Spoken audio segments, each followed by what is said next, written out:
தன்னுடைய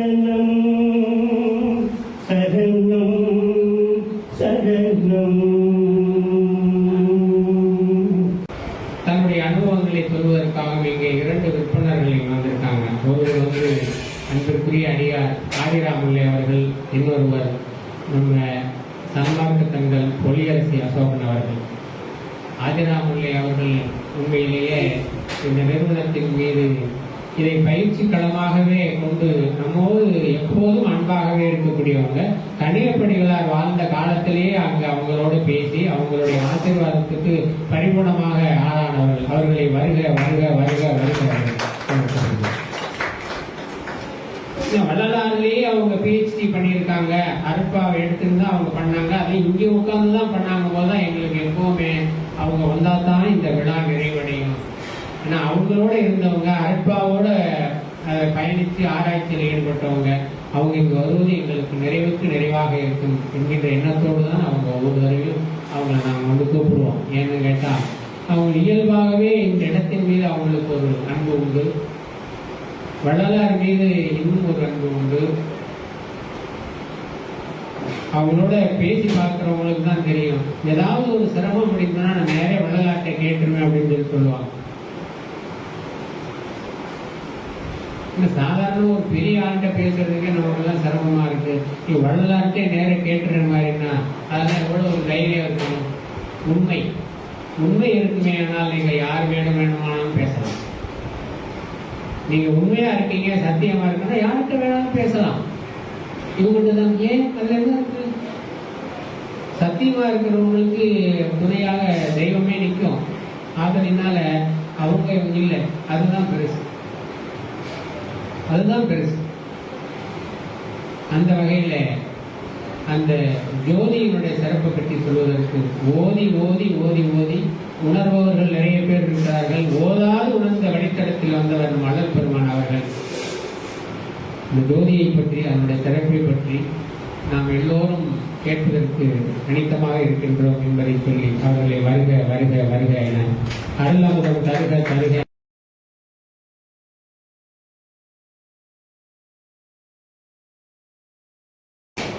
உலகெல்லாம் உணர்ந்து ஓதற்கரியவன். ஃபேன் ஆஃப் பண்ணிருக்கோம். நிலவுலாகிய நீர்மணி வேணியன் அழகில் சோதியன் அம்பலத்தாடுவான். மலர் சிலம்படி வாழ்த்து வழங்குவான். தெளிவுறவே அறிந்திடுதல், தெளிவு பெற ஒளிந்திடுதல், சிந்திப்பார்க்கே கனிவளர உள்ளத்தின் ஆனந்த கனவுகளை ஆற்றல், கண்ணீர் துளி வர உள் உருக்குதல், இவையாவும் உயர்வும் கலைகளோ ஒளிவளரும் தமிழ்வாணி அனைத்தும் அருள்வாணியே. இந்த மகாகவி பாரதி தமிழ் வழக்கத்தை உயர்த்தி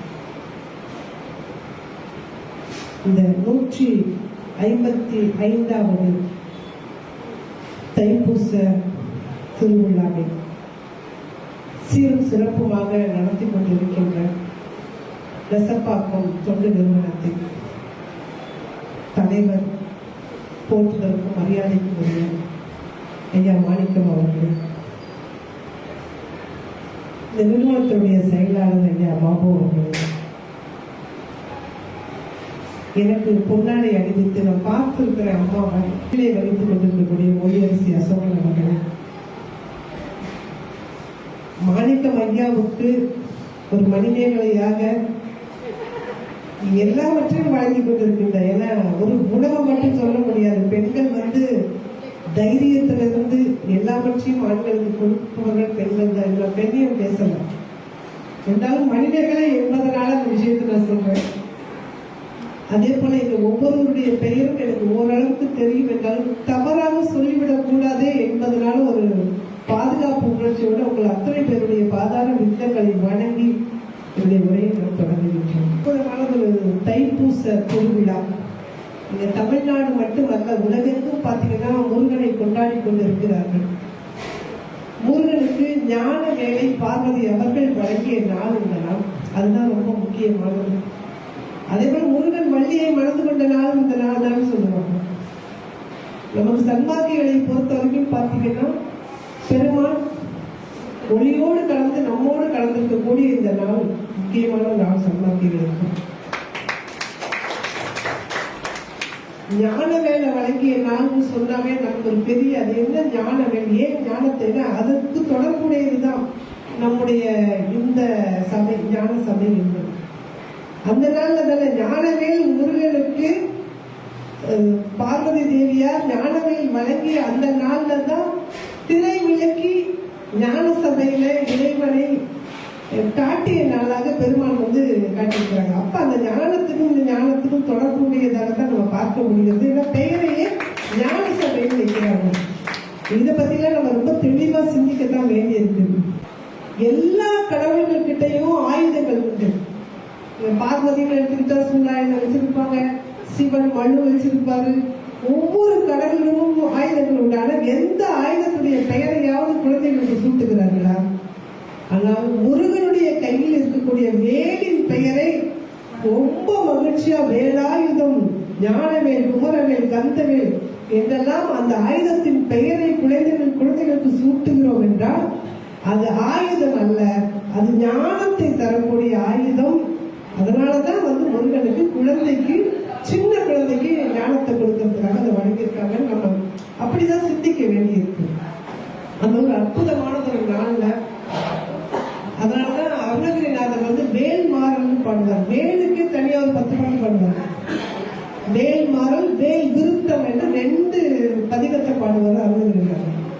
அப்படி ஒரு நல்ல நாள்ல நம்ம இங்கே சன்மார்க்க சங்கத்துல பெருமாள் எப்படி இறையோடு ஒளியோடு கலந்தார், ஏன் பெருமாள் ஜோதி வழிபாடு என்பதை கையில எடுத்தார் அப்படிங்கறத பத்தி கொஞ்சோடு நம்ம உங்களோட சேர்ந்து நான் சிந்திக்கிறேன். அவ்வளவுதான்.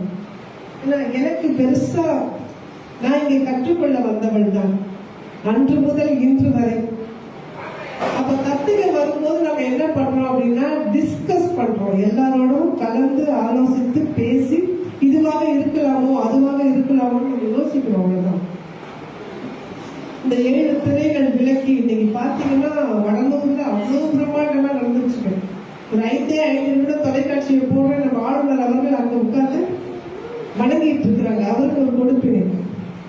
ஆனா எங்களுக்கு அதை விட மிகச்சிறந்த கொடுப்பனையாக நான் நினைப்பது இந்த மன்றத்துல, இந்த இடத்துல நின்று பேசுவதும் இங்கே வருவதும் மிகப்பெரிய வரணும்னு நினைக்கிறேன்னா, ஐயா சொன்ன மாதிரி தான். நீங்க வள்ளலாரோட எப்படி பேசுவீங்கன்னு கேட்கிறாங்க. குழந்தைகள் யாரோட வேண்டுமானாலும் பேசும். நாங்கெல்லாம் குழந்தைங்க. குழந்தைங்களுக்கு மினிஸ்டர்னு தெரியாது, பிரதமர்னு தெரியாது, அமைச்சர்னு தெரியாது, யாரையும் தெரியாது. இன்னைக்கு ஒரு அமைச்சராக நான் ஒரு நிகழ்ச்சியில கலந்துட்டு வந்தேன்.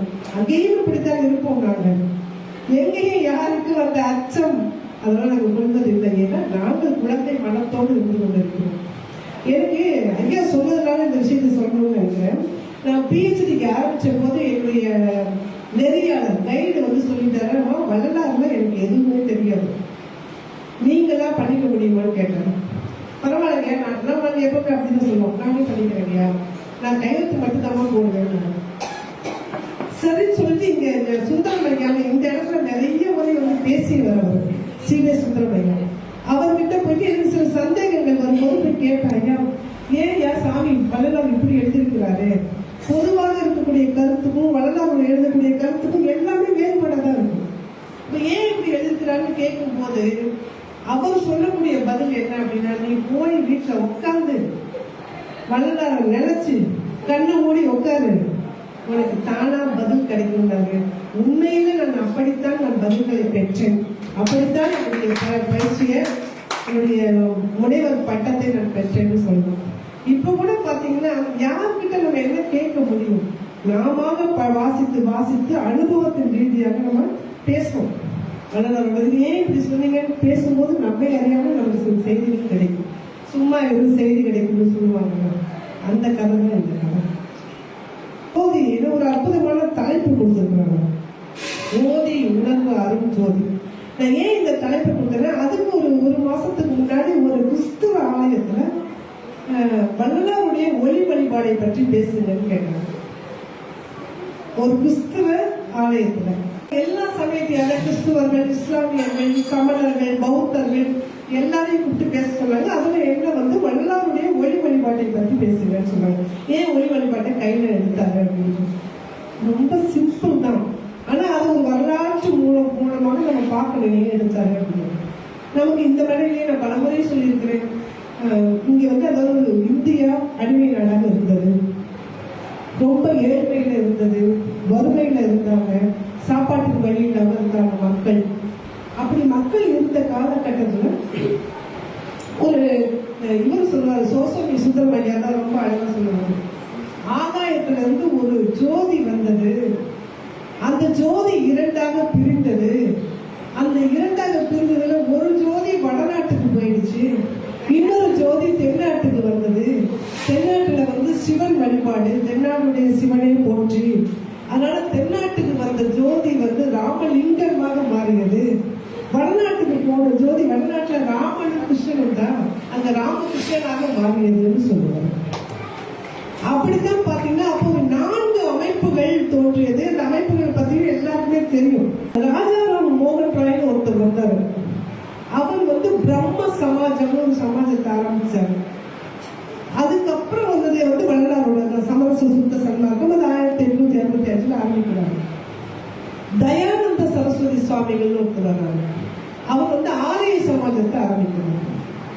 அதுக்கப்புறம் ராமகிருஷ்ணர் அவர் எதையும் ஆரம்பிக்கல, அவரே ஒரு நிறுவனமாக இருந்தார். அவருக்கு நல்ல தொண்டர்கள் சீடர்கள் இருந்தாங்க. அந்த சீடர்கள்ல ஒருத்தர் தான் விவேகானந்தர். அவர் ஆரம்பித்ததுதான் ராமகிருஷ்ண மடம் என்பது. ராமகிருஷ்ணர் எதையும் ஆரம்பிக்கல. வள்ளலாருடைய சன்மார்க்க சங்கத்துக்கும் மற்ற 3 அமைப்புகளுக்கும் என்ன வேறுபாடு, ஏன் ஆரம்பிச்சாங்க? எல்லாருமே மக்கள் பணி செய்வதற்காக, மக்கள் தொண்டே மகேசன் தொண்டு, வறுமையில் இருக்கக்கூடிய மக்களுக்கு தொண்டு செய்யணும் அப்படிங்கிறதுக்காக தான் ஆரம்பித்தாங்க. அதுல என்ன வேறுபாடுனா, அந்த அமைப்புகள்ல பிரம்ம சமாஜத்துக்கு ராமகிருஷ்ண மடம் 2மே உருவ வழிபாட்டை கையில் எடுத்தாங்க.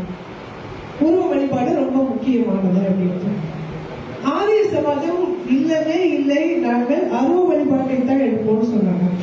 ஆனால் வள்ளலார் தான் யோசிக்கிறார்கள், உருவ வழிபாட்டை எடுத்தா இஸ்லாமியர்கள் வரமாட்டாங்க, இஸ்லாமியர்களுக்கு உருவ வழிபாடு கிடையாது, பௌத்தர்கள் வரமாட்டாங்க, அருவ வழிபாட்டை எடுத்தா பக்குவம் இல்லாத ஆன்மாக்களுக்கு, எங்களை மாதிரி முதல் கட்டத்துல வணங்கக்கூடியவர்களுக்கு ஒரு உருவமோ ஒரு அடையாளமோ கொடுக்கலன்னா வணங்க தெரியாது, கடவுள் கிட்டேயே போக தெரியாது.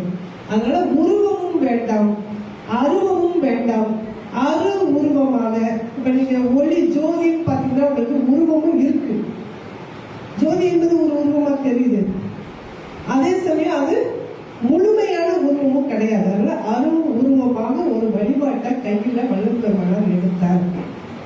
எடுத்ததுக்கு ஒரே காரணம் என்னன்னா சமயம். அந்த 3 அமைப்புகள் இந்து சமயத்துக்குள்ளேயே நின்று கொண்டு தொண்டு செய்வது. அவங்களுடைய கொள்கை வந்து இந்து சமயத்திலிருந்து அவர்கள் மாற மாட்டார்கள், இந்து சமயத்து மக்களுக்கான தொண்டாக செய்தார்கள். ஆனா சன்மார்க்க சங்கம் என்ன செய்யுது? வள்ளலாருடைய சன்மார்க்க சங்கம் இந்து சமயத்தை கடந்து இஸ்லாமியர்கள், கிறிஸ்துவர்கள், சமணர்கள், பௌத்தர்கள் யார் வேண்டாமானாலும் வரலாம் ஞான சபைக்கு. சமயம் கடந்து, அதே போல சாதி இல்லை, எந்த சாதியினரும் உள்ளே வரலாம் என்ற மாதிரியான ஒரு பொது நோக்கோடு வருவதற்காகத்தான் பெருமான் வந்து ஜோதி வழிபாட்டை எடுக்கிறாரு. அதுல சமரச சுத்த சன்மார்க்க சங்கத்தையும் அவர் ஆரம்பிக்கிறாரு.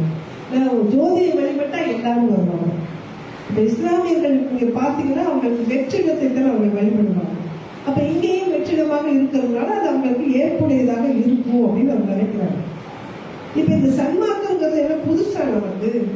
வள்ளலார் தான் சன்மார்க்கத்தை கொண்டு வந்தாரா அப்படின்னு கேட்டா, சன்மார்க்கம் என்ற சொல் பழைய சொல் தான் இருந்தது. வெவ்வேறு வார்த்தைகள்ல அதை பேசிக்கிட்டு இருந்தாங்க. நீங்க யாரும் ஊரே யாவரும் கேள்வின்னு சொல்றாங்க, அது சன்மார்க்கத்தோடு தொடர்புடையதா இல்லையா?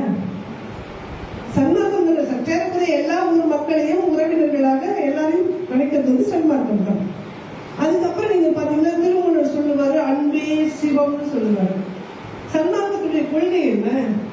எல்லார்கிட்டையும் அன்பா இருங்க, எல்லாரோடும் கருணையோடு இருங்க, ஜீவகாருண்யத்தோடு இருங்கன்னு சொன்னதுதான். தாய்மானவர் என்ன சொல்றாரு? எல்லோரும் இன்புற்று இருப்பது அன்றி வேறொன்று அறியேன் பராபரமேன்னு சொல்றாரு. பராபரம் கண்ணீங்க. அப்ப எல்லாரும் இன்பமா இருக்கணும், எல்லாரும் மகிழ்ச்சியா இருக்கணும், எல்லாரும் நல்லா இருக்கணும், எல்லாரும் பசி இல்லாம இருக்கணும் என்பதுதான் எல்லா சமயத்தினுடைய தொடர்ந்து நம்ம அவர்களுடைய கொள்கையா இருந்தது. ஆனா அவர்கள் எந்த சங்கத்தையும் ஆரம்பிக்கிறாங்க. முதல்ல ஒரு சங்கத்தை ஆரம்பித்து, ஏன்னா அது வரைக்கும் இருந்தது தமிழ் சங்கங்கள் இருந்தது. இங்க தமிழ்நாட்டுல தமிழை வளர்ப்பதற்கான சங்கங்கள் இருந்தது. சமயத்துக்குள்ள நின்று எல்லா சமயத்தையும் அரவணைக்கக்கூடிய ஒரு சங்கத்தை வள்ளலார் மட்டும்தான் ஆரம்பிச்சிருக்காங்க. யாரும் அப்படிப்பட்ட ஒரு சங்கத்தை ஆரம்பிக்கல. சொற்களாக இருந்த விஷயத்தை, சிறந்த சொல் எது அப்படின்னு சொன்னா செயல்னு சொல்லுவாங்க. அது வரைக்கும் சொற்களாகவே இருந்த யாரும் ஊரை யாரும் கேளுகாண்டே சிவமிதை எல்லாவற்றையும் செயலாக மாற்றி காட்டியவர் வள்ளலார். அதுக்காக தான் சமரச சுத்த சன்மார்க்க சங்கத்தை ஆரம்பிச்சாங்க. அந்த சமரச சுத்த சன்மார்க்கத்தை ஏன் ஆரம்பிக்கணும்னு கேள்வி கேட்டா, நமக்கு அதுலதான் இருக்கு. அது ஏன் ஆன்மீகத்தோட தொடர்புடையதா, அது கடவுள் வழிபாட்டோட தொடர்புடையதா அப்படின்னு கேட்டா, அங்கதான் எல்லா சன்மார்க்கம்ங்கிறது என்னது, எல்லா உயிர்களிலும் நிறைந்து இருப்பவன் இறைவன். எல்லா உயிர்களிலும் இருக்கக்கூடிய ஆன்மா இறைவன் தான் அப்படிங்கிறது தானே. அதான் பல பாடங்கள்ல பல சான்றோர்கள் சொல்லியிருப்பாங்க.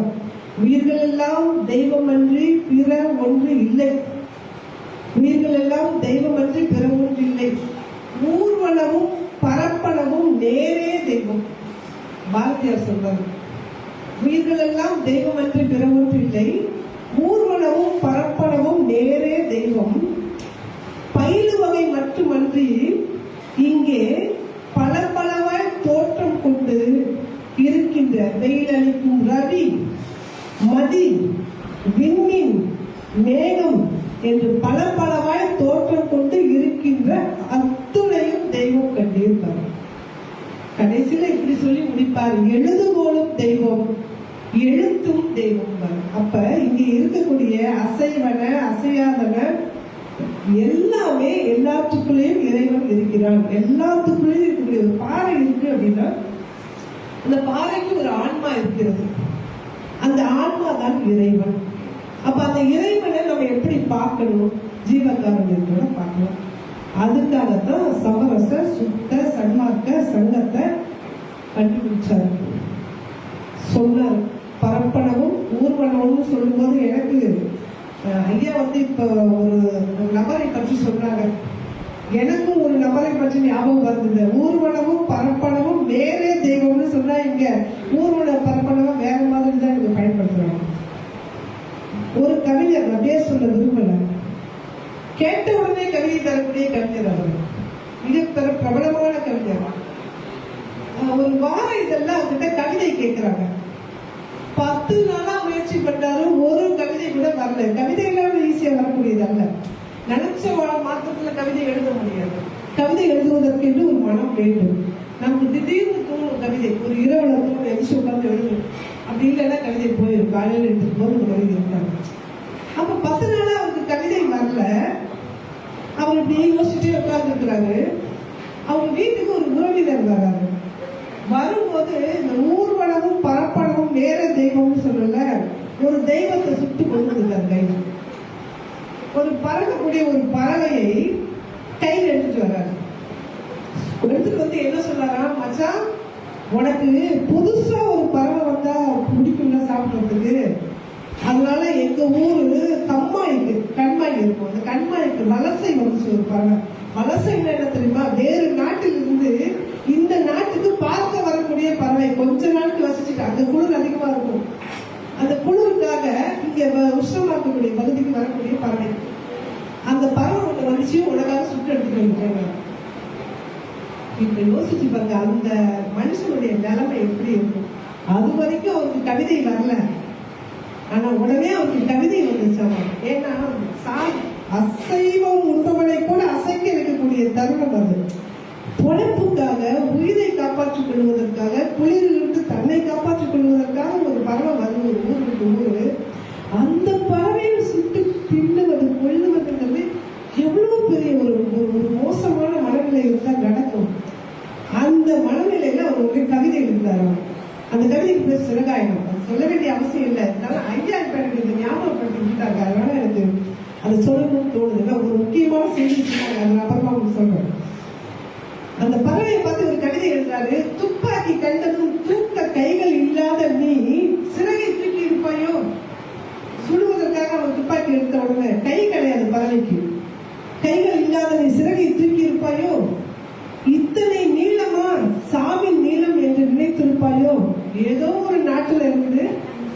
இந்த நாட்டுக்கு வந்து இத்தனை நீளமா சாவி நீளம் என்று நினைத்திருப்பாயோ?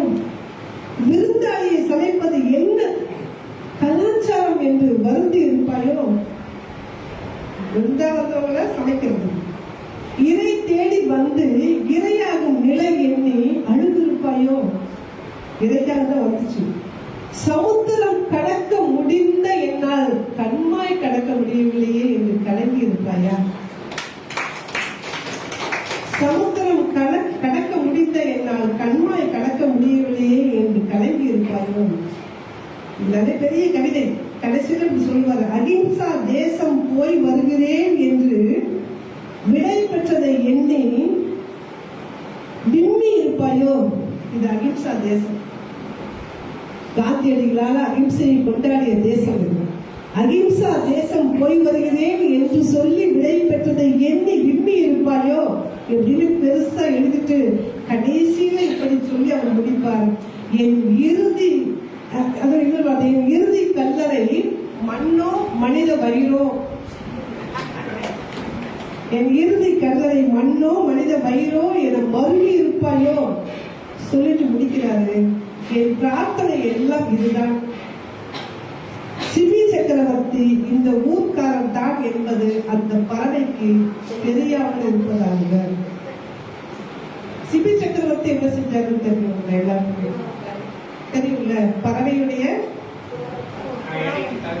இறைக்காக இறை கொடுத்தவர். ஆனா நாம இப்ப என்ன செய்து கொண்டிருக்கிறோம்னா, ஊர்வனவா பரப்பனவா நீந்துவனவா எதுவாக இருந்தாலும் அது எங்களுக்கான உணவு என்று உரிமையோடு உண்ணக்கூடிய நிலையில இருக்கக்கூடிய ஒரு மனிதனுக்கே ஒரு பறவையை கொன்றுவிட்டார் என்றால் அவருடைய மனம் அசைந்தது என்று சொன்னால் நமக்குள்ள எப்படி இருக்கு, எப்படி இருக்கும்? அதுதான் இந்த சன்மார்க்கிகளுடைய மனசு. அதுல அவர் மொழி வழிபாடு ஏன் எடுத்தாருங்கிறதுக்காக நம்ம பேச வந்தோம். ஏன்னா எல்லா உயிர்களிலும் இருக்கிறது ஆன்மா, அந்த ஆன்மாவுக்குள்ள இருப்பவன் இறைவன் அப்படின்னு சொல்லி இறைவனை பத்தியே பேசிட்டு வர்றாரு. ஜோதி வழிபாடு ஏன் எடுக்கிறாரு அப்படின்னா, நீங்க தெய்வ வழிபாடுன்னு போயிட்டா அங்க எல்லா பலி கொடுக்கறதும் இருக்கு. முக்கியமாக சிறு தெய்வ வழிபாடு. நீங்க பெரு தெய்வ வழிபாடுலயே பாத்தீங்கன்னா அழகு குத்திக்கலாமா, நம்மை நாம் விமர்சித்துக் கொள்வது நிறைய இருக்கு. சிறு தெய்வ வழிபாடுன்னு சொன்னா இறைவன் பெயரில் சொல்லி நாம் செய்யக்கூடிய கொலைகள் நிறைய இருக்கு. இது எல்லாம் இல்லாம இருக்கணும் அப்படிங்கிறதுக்காக ஒளி வழிபாடு என்று சொல்லக்கூடிய ஒரு வழிபாட்டை அவர் எடுக்கிறார். அது உங்களுக்கு தெரியும், 1865 தான் சங்கத்தை ஆரம்பிக்கிறாரு. சமரச சுத்த சன்மார்க்க சங்கத்தை ஆரம்பிச்சாரு. 2 வருஷம் உட்கார்ந்து இப்படியே அவர் சங்கத்துல பேசுறாரு. மாலை நேரம்லாம் வரல மக்கள். சொற்பொழி வாற்றினா யாருக்கு வருவாங்க? அதனால 1867 சாலையை தொடங்குகிறார், தர்ம சாலை. இந்த வரலாறுல இங்க நான் சொல்ல வேண்டிய அவசியம் இல்லை, எல்லாருக்குமே தெரிஞ்சது. அதன் பிறகு 5 ஆண்டுகள் கழித்து 1867 தான் ஞான சபையை திறக்கிறாங்க. ஞான சபை எப்படி அமைப்போடு இருக்குன்னு எல்லாரும் வடலூர் போயிட்டு வந்திருப்பீங்க. இங்க இருக்கிற அத்தனை, அதுவும் மொழியரசிக்குலாம் வடலூர் தான் எப்போது ஐயா சொல்லுவாங்க. அந்த ஆலயம் எப்படி அமைப்போட இருக்கு அப்படின்னா, அந்த ஆலயத்தை எண்கோண அமைப்புல பெருமான அமைச்சிருக்காருன்னு சொல்லுவாங்க. ஏன் அந்த எண்கோண அமைப்பு அப்படி? இன்னொரு விஷயம், முதல்ல அந்த பெயர் வச்சது நான் நினைச்சு வியக்கிறேன். நீங்க அது வரைக்கும் கட்டின எல்லா மன்னர்களும் கோயில் கட்டினாங்க. நீங்க சில காலத்துல இருந்து பாத்தீங்கன்னா, அதன் பிறகு சோழர் காலம், பாண்டியர் காலம், பல்லவர் காலம், எல்லாருமே கோயில் கோயில் கோயில் தான் பேர் வச்சாங்க. மன்னன் வசிக்கக்கூடிய இடமாக இருக்கட்டும், இல்ல இறைவன் வசிக்கக்கூடிய இடமாக இருக்கட்டும், அந்த இடத்துக்கு பெயர் கோயில். அது வரைக்கும் கோயில் கோயில் கோயில் பேர் வச்சத வள்ளலார் மட்டும்தான் ஞான சபைன்னு பேர் வைக்கிறார். அப்ப ஞான சபைன்னு பேர் வச்சா என்ன சொல்றாரு? இங்க வாங்க, இங்க அறிவை பெற்றுக்கொண்டு செல்லுங்கள். நீங்க யாரையும் வணங்கணும் அந்த மாதிரியான அவசியம் இல்லை. அறிவை பெற்றுக் கொள்ளுங்கள். எந்த அறிவை? இந்த உலகத்துல எல்லா உயிரும் ஒன்றுதான், யாரையும் துன்பப்படுத்த மாட்டோம் என்ற சிந்தனையை, அறிவை இங்க வந்து பெற்றுக்கொள்ளுங்கள். இங்கதான் ஜீவகாரன் சொல்லித்தரோம், இங்கதான் நாங்க கருணையை சொல்லிக் கொடுக்கிறோம், தயவை சொல்லிக் கொடுக்கிறோம், வந்து வாங்கிட்டு போங்கன்னு சொல்லுவதற்காகத்தான் ஞான சபை. ஞானம்னு சொன்னா இந்த ஞானத்துக்கும் அறிவுக்கு கூட வித்தியாசம் உண்டு. ஞானங்கிறது வேற, அறிவுங்கிறது வேற. இந்த ஆங்கிலத்துல நாலேஜ்னு சொல்லுவாங்க, அது அறிவு. விஸ்டம்னு சொல்லுவாங்க, அது ஞானம். அறிவு 4 புத்தகத்தை படிச்சா கிடைச்சிருக்கு. 4 புத்தகத்தை, தேவையான புத்தகத்தை எடுத்து படித்தோம்னால் அதன் குறித்தான அறிவு நமக்கு தானாக கிடைச்சிடும். அது நாலேஜ். ஆனா ஞானம் எப்படி கிடைக்கும் அப்படின்னா, புத்தகத்தை சும்மா வாசிச்சாதான் ஞானம் வந்து விடாது. அதனோடு இப்ப பெருமானை சொல்லுவாரு, எப்படி மணிவாசகருடைய திருவாசகத்தை பெருமான் எப்படி வாசிச்சார். அவர் சொல்லுவாரு, வான் கலந்த மாணிக்க வாசகனின் வாசகத்தை சும்மா பாடுங்கால்னு சொல்ல மாட்டாரு, நான் கலந்து பாடுங்கால் பாரு. வான் கலந்த மாணிக்க வாசகனின் வாசகத்தை நான் கலந்து பாடுங்கால் தான் தேன் கலந்து பாடுங்கள் இருக்கும். நான் கலக்காம சும்மா சார் அது மாதிரி மனப்பாடம் பண்ணி வாய்ப்பாடம் ஒப்பிக்கிற மாதிரி ஒப்பித்தோம்னா எந்த பாடமும் நமக்கு விளக்காது, இறைவனையும் நாம் விலகிக் கொள்ள முடியாது. அதனால்தான் பெருமான் பேர் வச்சதை நினைச்சா நான் ரொம்ப ஆச்சரியப்படுவேன். அது வரைக்கும் கோயில் நாங்க ஏன் பெருமானே சொல்லிக்கலாமே, சிவன் கோயில் ஏதாவது ஒரு கோயில் பேர் வைத்திருக்கலாம். ஆனால் அதை விட்டு ஞான சபைன்னு பேர் வச்சார்.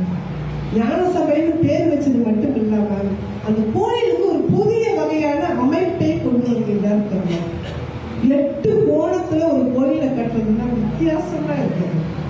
நீங்க போய் நின்னீங்க அப்படின்னா உங்களை சுத்தி 7 கோணம் தெரியும். இன்னைக்கு நம்ம தமிழ்நாட்டுடைய ஆளுநர் அங்க போய் உட்கார்ந்து 7 திரை விளக்கி தரிசனம் பண்ணிட்டு வந்திருக்கிறாரு. நாம இப்படி போய் நின்னோம்னா நம்மை சுற்றி 7 திரைகள், 7 திசைகள், 8 திசை மொத்தம் 7 திசைகள் இருப்பது போல கற்பனை பண்ணி அதுதான் நமக்குள்ள இருக்கக்கூடிய துறைகள் அல்லது வளங்கள்னு சொல்லுவாங்க. இது சின்ன உருவகம் தான், குறியீடு தான். அந்த உருவகத்தோட 8 கோணங்கள் இருக்கிற மாதிரி கோயிலை கட்டிட்டாங்க. அதை இன்னும் கொஞ்சம் அழகா சொல்லணும் அப்படின்னா, அது முன்னாடி போகும்போது நான் ஒரு முறை தனியா போயிட்டு வந்தேன். ஆனா மனசுக்குள்ள நிக்குது எங்க இருக்கு, சிற்சபை, இந்த பக்கம் பொற்சபை, நடுவுல ஞான சபை. அது எதை குறிக்குது? ஆன்மாவைத்தான், மனிதர்களைத்தான் குறிக்கிறது. நாம தான் ஞான சபை. பொற்சபைங்கிறது இலக்கணம், வழக்கண்ணம், இலக்கண்ணம். பொற்சபை என்பது வழக்கண்ணம், ஞான சபை என்பது பூர்வ மத்தின்னு சொல்லுவாங்க. இதுதான் ஞான சபை. நீங்க கண்ணை மூடிக்கிட்டு பூர்வ மத்தியில பார்க்கணும். கண்ணை மூடிட்டு எப்படி பார்க்கறதுன்னா, கண்ணை மூடிக்கொண்டுதான் பார்க்க முடியும், கண்ணை திறந்து பார்க்க கூடாது. தவம் என்பதற்கே அப்படி ஒரு அடையாளம் உண்டு. ஜெட் துறவி நேர நின்றுட்டு இருந்தாங்க உச்சி மேல. ஒரு 3 பேர் போயிட்டு இருந்திருக்கிறாங்க. அந்த 3 பேர்ல ஒருத்தர் சொன்னா, அந்த துறவியோடைய ஃப்ரெண்டு யாரோ வரணும் போனக்கு, அதுக்காக அவர் காத்துட்டு இருக்கிறாரு. அவர் மலை உச்சியில நிக்கிறாரு. அவன் சொன்னா, இல்லடா ஃப்ரெண்டு யாராவது வரணும்னா அப்பப்பா அந்த துறவி இப்படி பார்த்துட்டு இருப்பாரு, அப்படின்னா பார்க்காம அவர் நிக்கிறாரு. அதனால நண்பர்களுக்காக காத்திருக்க மாட்டாரு. ஏதோ ஒரு பொருள், அவரோட மாடு ஏதாவது காணாம போயிருக்கும், அதுக்காக காத்திருக்கிறாரு. 3வது ஆள் சொன்னா, நீ சொன்னதும் தப்புதான். நண்பர்களுக்கு காத்திருந்தா எப்படி பார்ப்பாரோ அதே போலதான் மாடு காணாம போச்சு, பசுமாடு காணாம போனாலும் தேடிக்கிட்டே இருப்பாரு. அப்படி எப்படி கண்ண திறக்கல. அதனால அவங்க அந்த 2 கிடையாது, அவர் தவம் செய்து கொண்டு இருக்கிறாருன்னு சொன்னாங்க. இப்ப 3 பேருமே சண்டை வந்துச்சு. சரி, நம்ம நேரம் வேலையே போய் அவர்கிட்ட கேட்டுருக்கலாம்னு மேல போறாங்க. மேல போயிட்டு அந்த துறவி கிட்ட முதல் ஆளு கேட்டா, சாமி நீங்க உங்க நண்பர்களுக்காக தானே காத்திருக்கிறீங்க? அவர் சொன்னாரு, நான் தனியா தான் இந்த உலகத்துக்கு வந்தேன், தனியா தான் இந்த உலகத்தை விட்டு போக போறேன். அதனால எந்த நண்பருக்காகவும் நான் காத்திருக்கல, எனக்கு தெரியும் தனியா தான் நான் வாழ்வேன் என்பது. அப்ப அடுத்தவங்க சொன்னா, அவனுக்கு ரொம்ப சந்தோஷமாயிடுச்சு. அப்பா நம்ம சொன்னதான் சரியா இருக்கு, நீங்க உங்களுடைய பசுமாடு ஏதாவது காண போயிடுச்சா, அதுக்காக நீங்கள் காத்து கொண்டு இருக்கிறீர்களான்னு கேட்பாங்க. அப்ப அவர் சொன்னாரு, பசுமாடை பாதுகாக்கிறது என்னுடைய அந்த சங்கத்துடைய வேலை, அது ஏன் வேலை கிடையாது, அப்படி எந்த வேலையும் எனக்கு கிடையாது, நான் எந்த பசுமாட்டையும் தேடிட்டு இருக்கிறேன். இப்ப 3வது ஆளுக்கு ரொம்ப சந்தோஷம். அவன் சொன்னானா, அப்படின்னா நீங்க தவம் தான் செய்து கொண்டு இருக்கிறீர்கள். இப்ப இவர் சொன்னாரு, தவம் செய்வது அல்ல, தவம் என்பது செய்வது அல்ல, தவம் என்பது ஒரு வாழ்வியல் முறை. தவத்தில் நான் இருக்கிறேன், ஆனா நான் தவம் செய்யறேன். நம்ம தவத்துல இருக்கலாமா ஒழிய தவம் செய்ய முடியாது. அதே சொல்லிட்டு அவர் சொன்னாரா, நான் அரை கண்ணை மூடிக்கொண்டு யாராவது நின்று கொண்டிருந்தால் அவரை போய் தொந்தரவு செய்யாதீங்க. இந்த அரை கண்ணை மூடிக்கொண்டிருக்கிறது ஏன்னு கேட்டா, முழு கண்ணை மூடினா தூங்கிடுவோம். கண்ணை திறந்துட்டு இருந்தா நம்ம கவனம் இறை பக்தியில போகாது. அங்கங்க என்னென்ன நடக்குதுங்கிறது கவனம் போயிடும். அதனால மூடியும் மூடாமல் அரை கண்ணோடு இருக்கும் போது இறைவனை நன்றாக நம்ம தியானிக்க முடியும் அப்படின்னு அவர் சொல்லி முடிச்சாங்க. அப்ப இந்த தியானம் அதுதான், நீங்க கண்ணை மூடி அரை கண்ணை மூடி புருவ மத்தியில பார்க்கும் போது இறைவனுடைய ஒளி உங்களுக்கே தெரியும். அது நீங்க அதனால பயிற்சியில வருவதுதான் செய்யும்போது இறைவனுடைய ஒளியை புருவ மத்தியில பார்க்க முடியும். முயற்சி பண்ணி பார்த்தோம்னா நமக்கு கண்டுபிடிச்சிட முடியும். அப்படி ஒரு சத்திய ஞான சபையை என்னுள் கண்டனன்னு பெருமான் சொல்றாரு.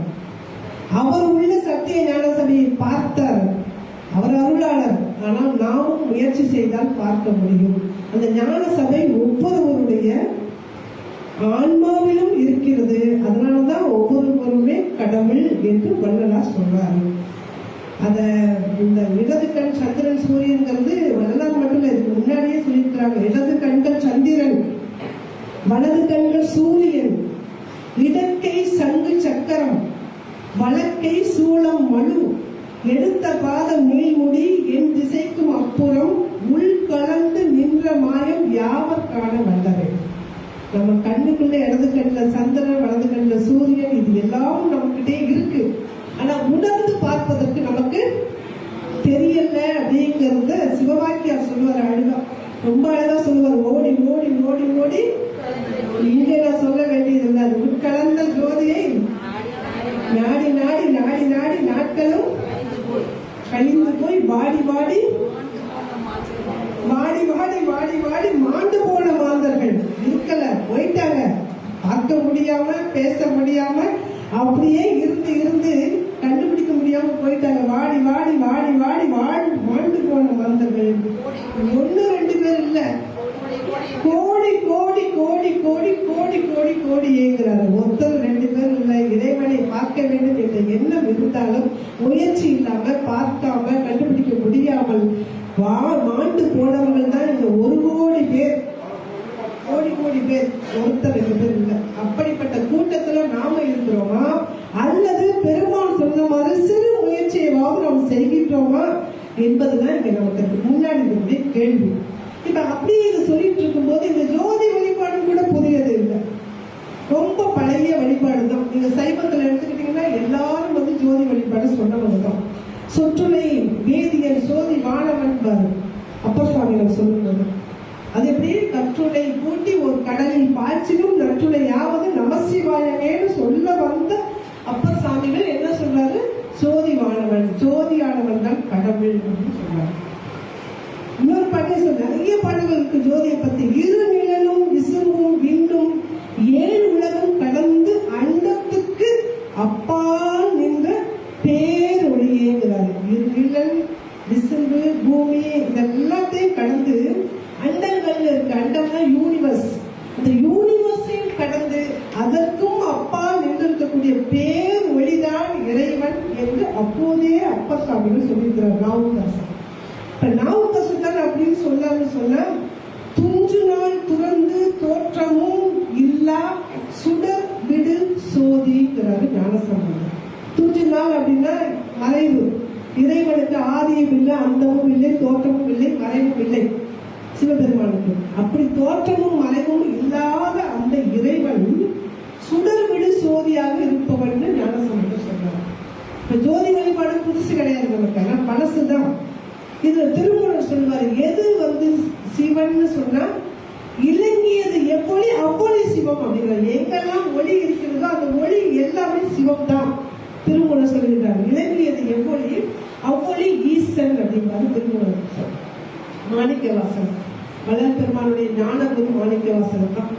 மாணிக்கவாசகர் பாடும்போதுதான் ரொம்ப ஆதியும் அந்தமும் இல்லா அருட்பெரும் ஜோதியை வருது. அருட்பெரும் ஜோதியாகிய மூல மந்திரத்தை நம்ம எங்க இருந்து பெருமாள் எடுத்திருக்காங்கன்னு யோசிக்கலாம். ஞானகுரு மாணிக்கவாசகர் தான். ஆதியும் அந்தமும் இல்லாத அருட்பெரும் ஜோதியை யாம் பாட வல்லோம். அந்த திருப்பாவையில் வரக்கூடிய பாடல். அங்க அருட்பெரும் ஜோதின்னு சொல்லுவாரு. இன்னொரு இடத்துல சொல்லுவாரு, கேளில் பரஞ்சோதி கேளில் பரங்கருணை பாரு. அந்த பரங்கருணையை எடுத்துக்கிட்டாரு, இங்க அருட்பெரும் ஜோதியை எடுத்துக்கொண்டார். அதுதான் ஞான சபைக்கான மூல மந்திரம்.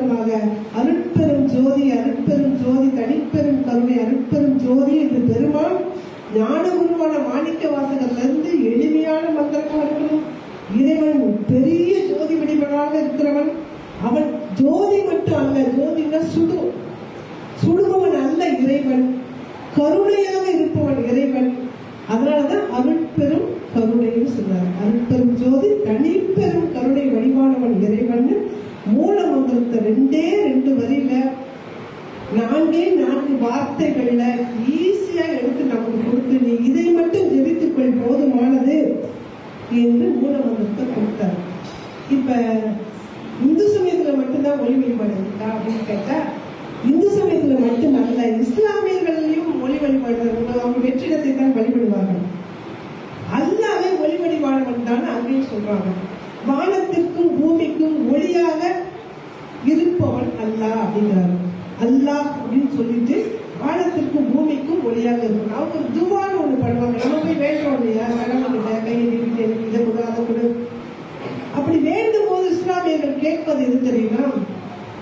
யா அல்லாஹ், உன் ஒளியை என் இதயத்திலும் கண்களிலும் காதுகளிலும் எனக்கு முன்னாலும் பின்னாலும் வலதுபுறமும் இடப்புறமும் மேலும் கீழும் ஆய்ச்சின்னு வேண்டுகிறார்கள். இப்ப நாம எப்படி இறைவனிடம் போய் வேண்டுகிறோமோ, நீ எனக்கு வெளிச்சத்தை கொடுப்பா, என் வாழ்க்கையில வெளிச்சத்தை கொடுப்பான்னு வேண்டணும். இதே வேண்டலை தான் இஸ்லாமியர்களும் வேண்டுகிறார்கள். கிறிஸ்துவம் முதல்ல படைத்ததே ஒளியைத்தான் சொல்றாங்க. அப்ப இந்த ஒளி என்பது வள்ளலார் எடுத்ததுக்கு காரணம், கிறிஸ்துவர்களுக்கும் ஒளி இருக்கு, இஸ்லாமியர்களுக்கும் ஒளி இருக்கு, எல்லா சமயத்துக்கும் ஒளி இருக்கிறது. அந்த ஒளியை நாம் வழிபாட்டு முறையில கொண்டு வந்துட்டா இங்க ஒற்றுமை இருக்கும், சமரசம் இருக்கும், சமத்துவம் இருக்கும், மத வேறுபாடு இருக்காதுங்கிறதுனால ஒளி வழிபாடை கொண்டு வந்தார். கொண்டு வந்து மட்டுமல்லாம அந்த மூல மந்திரத்தை 4 வார்த்தையில எல்லா சமயத்தோரும் எளிமையாக சொல்லணும் அப்படிங்கிற மாதிரி சொல்றாங்க. எனக்கு என்னன்னா, இந்த சைவ சமயத்தில் இருக்கக்கூடிய ஒளி வழிபாட்டுக்கும் வள்ளலாருடைய சன்மார்க்க சங்கத்தில் இருக்கக்கூடிய ஒளி வழிபாட்டுக்கும் என்ன வேறுபாடு? சின்ன வள்ளலார் எல்லாவற்றிலும் புரட்சி செய்தவர். அதனாலதான் அவர் என்ன செய்யறாருன்னா, சைவ சமயத்துல அப்பர், ஞானசம்பந்தர், சுந்தரர் எல்லாருமே சைவ சமயத்துக்குள்ளே நின்று கொண்டுதான் வழிபட்டார்கள். ஆனா வள்ளலார் சைவத்தை கடந்து, இந்து சமயத்தை கடந்து, இஸ்லாமோ கிறிஸ்துவமோ எல்லா சமயத்துக்கும் பொதுவான ஒரு வழிபாடை கொண்டு வந்தாரு. அதனாலதான் இந்த வழிபாடு எல்லாருக்கும் பொருத்தமானதாக இருக்கு. இந்த ஒளி வழிபாட்டை சொல்லிட்டே இருக்கும்போது, பெருமாள் சொன்னாரான்னு நீங்க என்ன கேட்கணும்ல, அதுக்காக தான் கொண்டு வந்தாரா? நீ பாட்டு எதையாவது ஒன்று சொல்லிட்டு போகாதமா? ஏன் பெருமாள் மட்டும் இஸ்லாமியர்களும் கிறிஸ்துவரும் வரணுங்கிறதுக்காக தான் கொண்டு வந்தாரா ஒளி வழிபாட்டை? நான் சொல்லல. நிறைய பாடங்கள்ல பெருமாளே சொன்னதைத்தான் நான் இங்க சொல்றேன். நான் யோசிக்கிறேன், இப்படித்தான் இருக்குமோ அப்படின்ட்டு வள்ளலார் கிட்ட கேட்கிறேன். சாமி, நீங்க அதுக்காக தான் கொண்டு வந்தீங்களா? இஸ்லாமியர்கள் வரணும், கிறிஸ்துவர்கள் வரணும், பௌத்தவர்கள் வரணும், சமணர்கள் வர வேண்டும் என்பதற்காகத்தான் கொண்டு வந்தீங்களான்னு கேட்டா, ஆமாமான்னு சொல்லிட்டு அடுத்த பாட்டுலயே அதை காட்டுறாரு. நீ படிச்சுக்கோங்க, நான் சொல்றேன் கேட்டுக்கோங்க. எம்மத நிலையும் வள்ளலாருடைய பாடல். எம்மத நிலையும் நின்னருள் நிலையில் விளங்குதல் அறிந்தனன். எம்மத நிலையும் நின் அருள் நிலையில் விளங்குதல் அறிந்தனன். உன்னோட அருளால தன்னை எல்லா மதமும் இயங்குகிறது என்பதை நான் பார்த்தேன், தெரிஞ்சுக்கிட்டேன். எல்லாம் சம்மதம் ஆக்கிக் கொள்கிறேன். அதனால எனக்கு எல்லா மதமும் சம்மதம். வள்ளலாருடைய வார்த்தை. எம்மத நிலையும் நின் அருள் நிலையில் விளங்குதல் அறிந்தனன். எல்லாம் சம்மதம் ஆக்கிக் கொள்கிறேன். அல்லால் தனித்து வேறு எண்ணியது உண்டா? நான் வேற ஏதாவது நினைச்சிருக்கேனப்பா?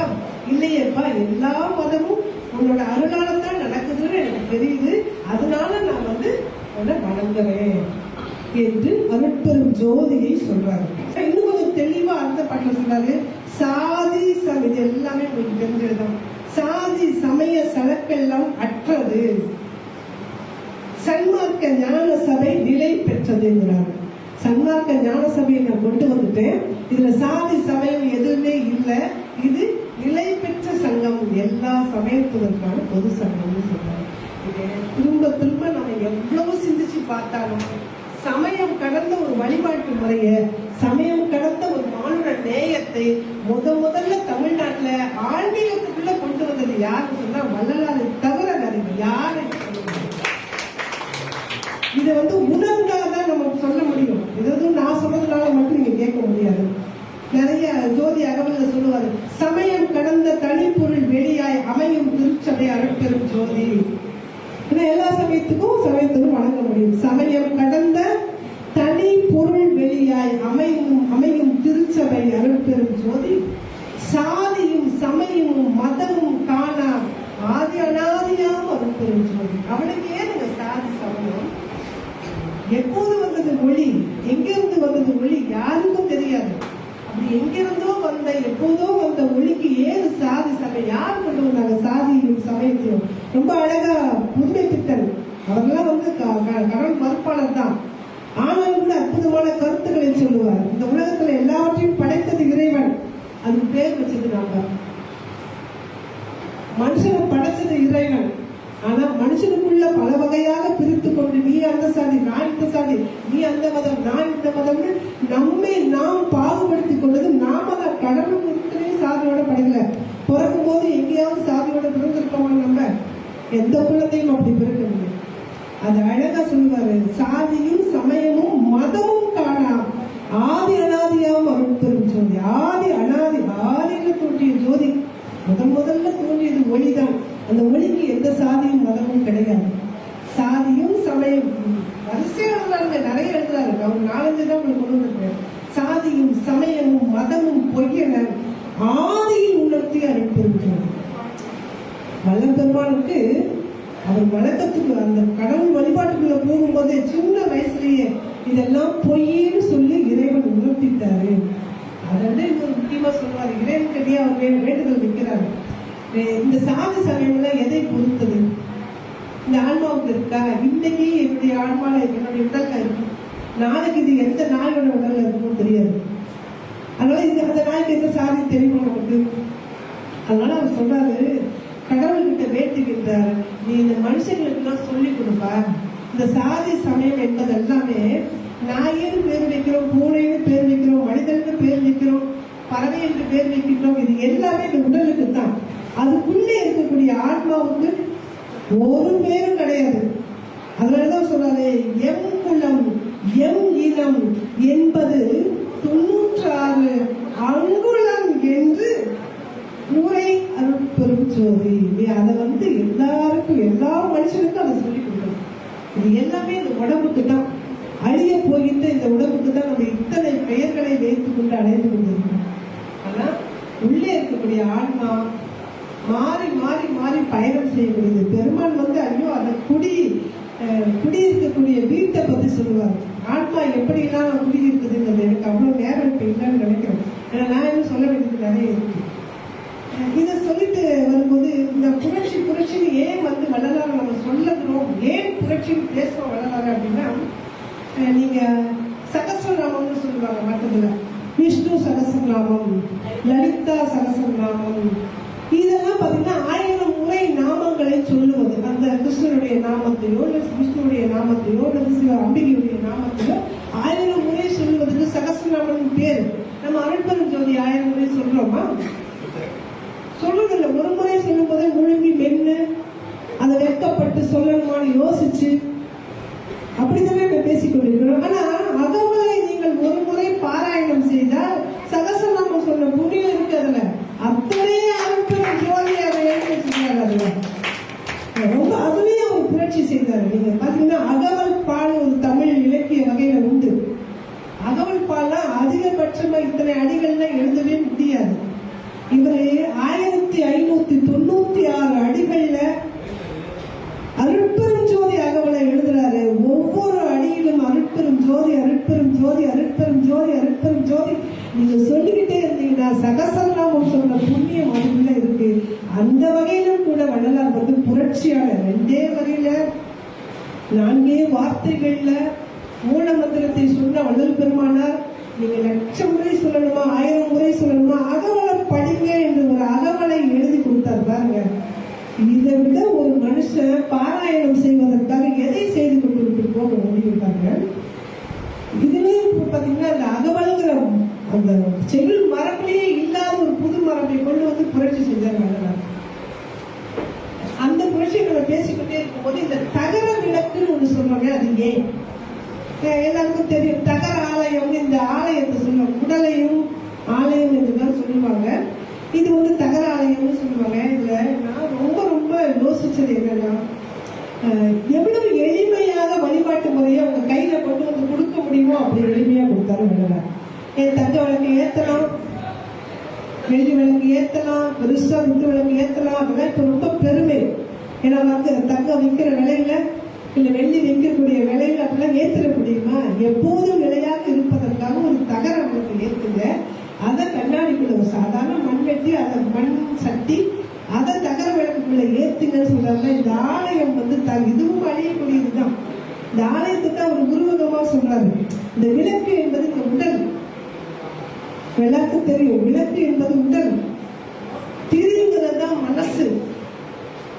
அதுக்கப்புறம் பாத்தீங்கன்னா நீங்க பக்தியோட ஏத்துறீங்க இல்லையா, அதுதான் எண்ணெய் தான் பக்தி. இந்த சுடர் இருக்குல்ல, அதுதான் ஆன்மா. இந்த நான்கும் சேர்ந்து இருந்தால்தான் அங்கே இறைவனை நாம காண முடியும். அத எளிமை இல்லாம நம்ம ரொம்ப ஆடம்பரமாக இறைவனை காணுவது என்பது நடக்கிற காரியமே இல்லை. நம்ம ஊர்ல தான் பாத்தீங்கன்னா சாங்கியங்களை எல்லாம், சடங்குகளை எல்லாம் கையில எடுத்துக்கொண்டு சாமியை தூரம் போட்டுருந்தாங்க. சாமியை விட்டுட்டு சடங்கை எடுக்கக்கூடிய மரபு வந்து இந்த தமிழ்நாட்டு மரபு. இந்த மரபை உடைத்தவர் தான் வள்ளலார். ஒரு பையன் போய் கேட்கிறான் ஒரு குரு கிட்ட, எது அறிவுன்னு கேட்டாலாமா, எப்படி கண்டுபிடிக்கிறது அப்படின்ட்டு. அவர் என்ன செஞ்சாராமா, உள்ள போயிட்டு ஒரு ரூம்ல 3 மாணவர்கள், அந்த அறையில அந்த மாணவர்களை விட்டுட்டாரு. விட்டுட்டு அடுத்த அறையில 3 டம்ளர்ல பால் வச்சிருந்தாரு. அந்த பால் வச்சிருந்துட்டு அந்த மாணவர்களை அழைத்து சொன்னாரு, அந்த அறையில 3 டம்ளர்ல பால் இருக்கு, போய் குடிச்சிட்டு வாங்க அப்படின்னாரு. முதல் ஒருத்தன் போனான். அந்த ஒருத்தன் பாத்தீங்கன்னா ஒரு எவர்சிலர் டம்ளர், ஒரு வெள்ளி டம்ளர், ஒரு தங்க டம்ளர், இது 3ல பால் இருக்கு. அவன் பார்த்த உடனே அவ்வளவு அழகா இருக்கு தங்க டம்ளர்னு சொல்லிட்டு தங்க டம்ளர்ல இருந்த பாலை எடுத்து குடிச்சிட்டு ரொம்ப மகிழ்ச்சியா வெளியில வந்தான். அடுத்தவன் போனான், ஐயோ தங்க டம்ளர்ல இருந்த பாலை அவன் குடிச்சிட்டான், இப்ப இருக்கிறது வெள்ளியும் எவர்சிலர், சரி போன போட்டு அந்த எவர்சிலர் வெள்ளி டம்ளர்ல இருந்த பாலை குடிச்சிட்டு ஓரளவு மகிழ்ச்சியோட வெளியில வந்தான். 3வது பையன் போனான், ரொம்ப வருத்தம் அவனுக்கு, தங்கமும் இல்ல வெள்ளியும் இல்ல, நான் இப்ப இந்த சாதாரண எவர்சிலர் டம்ளர்ல பாலை குடிக்கணுமா, எனக்கு மட்டும் கடவுள் ஏன் இப்படி எல்லாம் சோதனை வச்சாங்கன்னு நினைத்து கொண்டு அழுதுகிட்டே அதை குடிச்சிட்டு வெளியில வர்றான். இப்ப குரு கேட்கிறாரு, எப்படி குடிச்சுங்க? முதல் பையன் ரொம்ப சந்தோஷமா சொன்னாங்கம்மா. இது 3 பேருமே அவனுடைய மனநிலையே சொன்னாங்க. அப்ப குரு சொன்னாரம்மா, டேய் 3 டம்ளர்ல இருந்தது என்ன, நல்ல ஏலக்காயெல்லாம் போட்டு நல்ல மசாலா பால், ஒரே மாதிரி பாலை தானே 3 டம்ளர்லயும் வச்சிருந்தோம். நீ எதை குடிச்சா என்ன, நீ குடிச்சது பால், நீ ஏன் தங்க டம்ளர்ல குடிக்கணும் வெள்ளி டம்ளர்ல குடிக்கணும்னு ஆசைப்படுற அப்படின்னு கேட்டு, நீ குடிக்க வேண்டியது பால், ஆனா நீ குடிக்க நினைத்தது டம்ளரை. நம்ம எல்லோருமே என்ன பண்றோம்னா, இருக்கக்கூடிய சாமியை விட்டுட்டு இந்த சடங்குகளை மட்டுமே தான் கையில பிடிச்சிட்டு இருக்கோம். இந்த சடங்குகளை கண்டிப்பாக வெளியில கொண்டு வர வேண்டும் என்பதுதான் வள்ளலாருடைய நோக்கம். அதனாலதான் நீங்க வெளியிட்டு வந்து தங்கக்குத்து விளக்கு இதெல்லாம் ஏத்தாதீங்க, சாதாரணமா மண் சட்டியில விளக்கு வைத்து அதை ஒரு தகர விளக்காக ஏத்துக்கன்னு சொல்லி எளிமையை, கடவுளைத்தான் நீ பார்க்கணும், வழிய விளக்க பார்க்க வேண்டிய அவசியம் உனக்கு இல்லைன்னு சொல்லிட்டு சாதாரணமாக தகர விளக்கை நமக்கு அறிமுகப்படுத்தியவர் வள்ளல் பெருமானார். இதுவும் புதுமை தானே.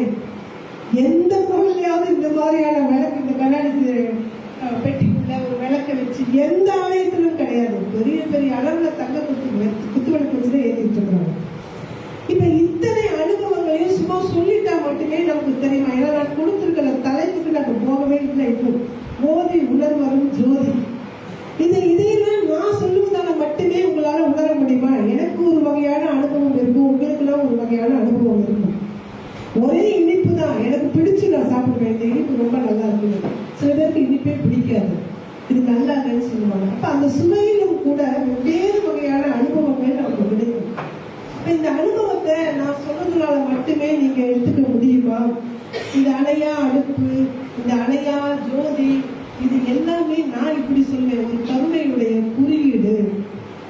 அணையா அடுப்புங்கிறது என்ன? ஜீவகாருண்யத்துடைய குறியீடு. எத்தனை ஆண்டுகளுக்கு முன்பாக வள்ளல் பெருமான் ஏற்றி வைத்தார். ஆனா அந்த அடுப்பு இன்று வரை எரிந்து கொண்டு இருக்கிறதுன்னு சொன்னா மனதுகள், மக்களுடைய மனசுல பெருமாள் ஒரு கருணையோட ஏற்றி வச்சார். அந்த கருணையை இதுவரைக்கும் மனம் பிடித்து தேர் இழுத்து கொண்டு வந்திருக்கிறார்களே, அப்ப வள்ளலாருடைய சன்மார்க்கினுடைய மனசுல கருணை என்பது இருக்குன்னு தானே நம்ம எடுத்துக்கணும். அப்ப எத்தனை கருணையாளர்கள் இன்னும் இப்ப சொன்னாங்க, இந்த மொபைல் இந்த இதெல்லாம் டைல்ஸ் எல்லாம் ஒரு ஐயா சத்தமே இல்லாம போட்டு கொடுத்துட்டு போனாங்க, எதையுமே எதிர்பார்க்காம அப்படின்ட்டு.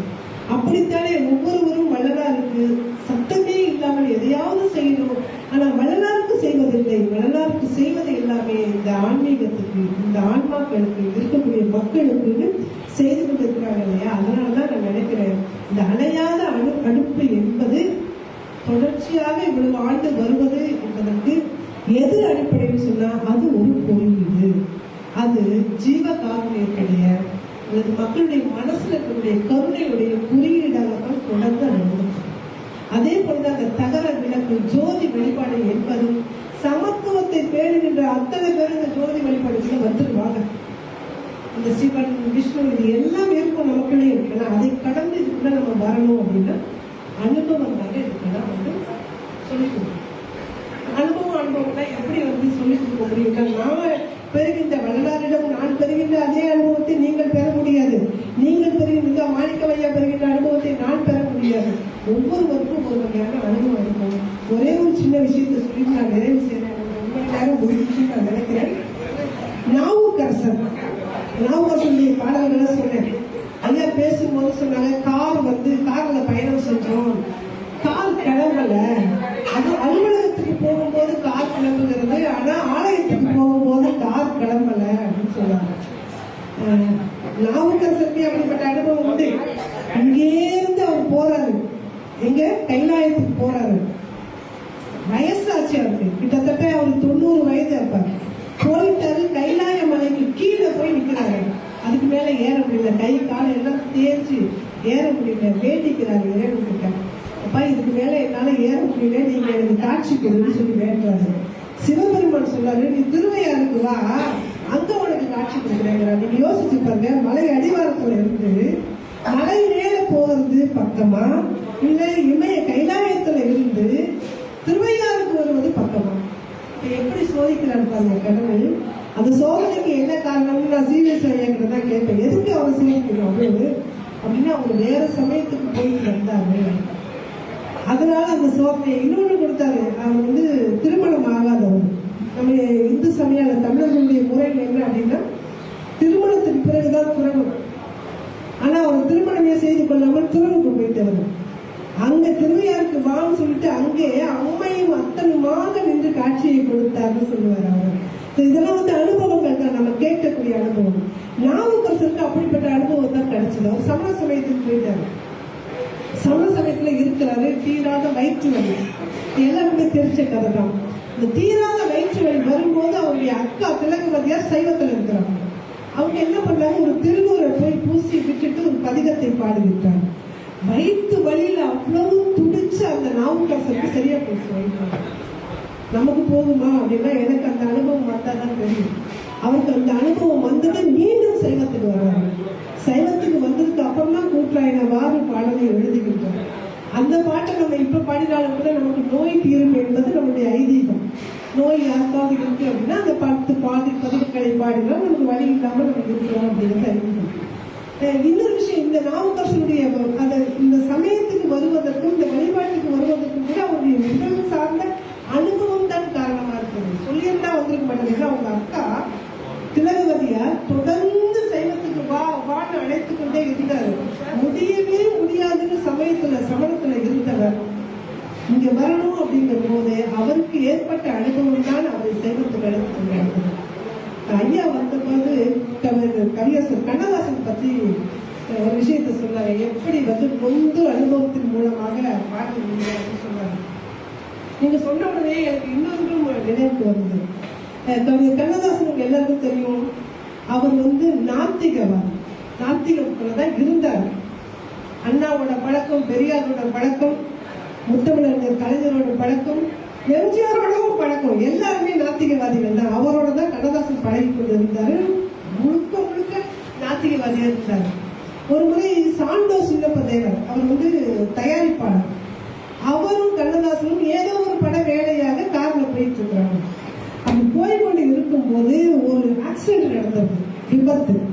அந்த விபத்துல ஓரளவு அடிபட்டவர் சாண்டோ சின்னப்ப தேவர். அவர் தப்பிச்சிட்டாரு. கண்ணதாசனுக்கு பலமான அடிபட்டு மயங்கிய நிலையில கிடக்கிறாரு. 2-3 நாள் மருத்துவமனையில இருக்கிறாரு. மயக்கமே தெரியல. அப்ப ஏதோ ஒரு ஆலயத்துக்கு, சிவன் ஆலயத்துக்கு போகிறார் சாண்டோசன். அவர் பக்திமான். போகும்போது அங்க காஞ்சி பெரியவரை பார்க்கிறாரு. இவர் போய் நின்ன உடனே, இன்னும் படித்தது இல்லைங்க, இவர் போய் நின்ன உடனே காஞ்சி பெரியவர் கேட்டாராமா, கண்ணதாசன் எப்படி இருக்கிறாரு? இவருக்கு அதிர்ச்சியா இருந்துச்சாமா. அந்த விபத்து தெரிஞ்சிருக்கு. கேட்கிறாரு. இல்ல, மயக்க நிலையில தான் இருக்கிறாரு என்று சொன்ன உடனே காஞ்சி பெரியவர் கொஞ்சம் திருநூரை கொடுத்துட்டு, இதை கொண்டு போய் வச்சு விடுங்க, எல்லாம் சரியாயிடும். ஆனா இவரால் அதை வாங்க முடியல. ஏன்னா அவர் திருநூறு வச்சுக்க மாட்டாரு. அவர் பக்கம் நாத்திகர், திருநூறு வைத்துக் கொள்ள மாட்டாரு. இதை கொண்டு போய் நான் என்ன செய்யறது, என்ன சொல்ல முடியும் இவர்கிட்ட? அச்சத்தோட, கொஞ்சம் கலக்கத்தோட, சரி இவர்கிட்ட ஒன்னும் சொல்ல வேண்டாம்னு வாங்கிட்டாரு. வாங்கிட்டு மருத்துவமனைக்கு வந்து கண்ணதாசன் மயக்க நிலையில இருக்கிறாரு. அவருடைய நெத்தியில என்ன வேணா ஆகட்டும், என்னுடைய நம்பிக்கைக்கு நான் வைத்திருக்கேன்னு சொல்லிட்டு அந்த திருநூரை வச்சுட்டாரு. இப்ப கண்ணதாசன் அதனாலதான் அவருக்கு மயக்கம் தெரிஞ்சிச்சுன்னு நான் சொல்ல வரல. ஏன்னா அது அவருடைய அனுபவம், அதுக்கு எனக்கு தெரியாது எப்படின்ட்டு. நான் மறுநாள் மயக்கம் தெளிகிறாரு, உடல்நலம் கொஞ்சம் சரியாகுது. தெளிச்ச உடனே அவர் கண்ணாடியில பாக்குறாராமா, நெத்தியில திருநூறு. அன்றுதான் அவரு நம்ப ஆரம்பிக்கிறாரு.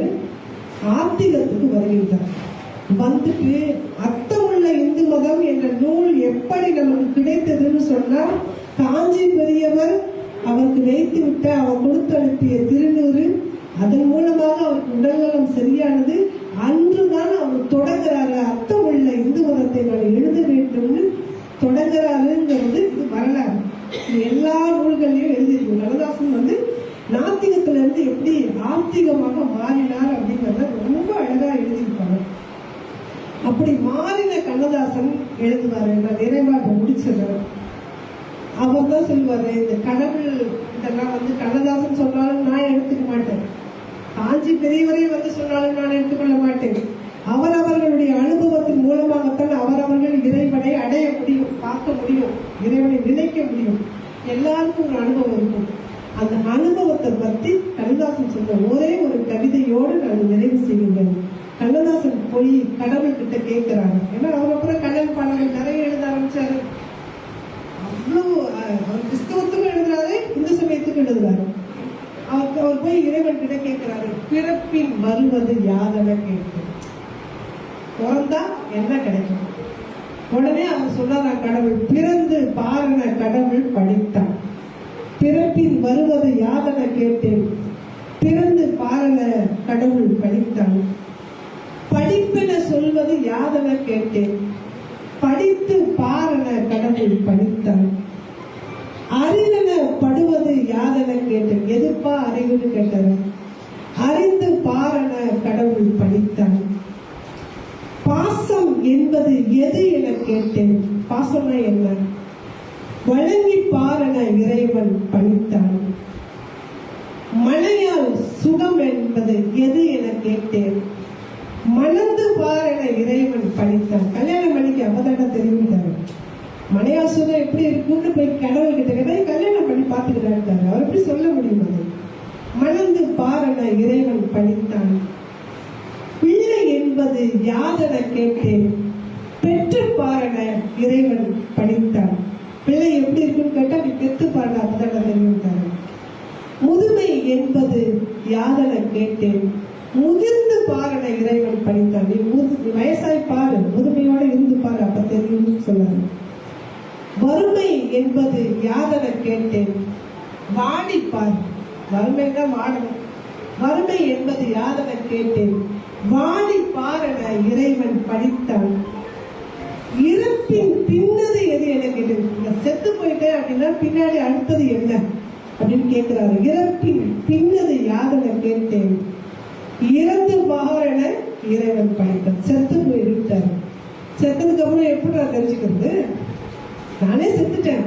செத்ததுக்கு அப்புறம் விண்டவர் சொல்லதுதான், அங்க போனவர் விண்டவர் கண்டதில்லை, கண்டவர் விண்டதில்லை. இங்கேருந்து போனவன் அங்க இருக்கிறது என்னன்னு சொல்ல முடியாது.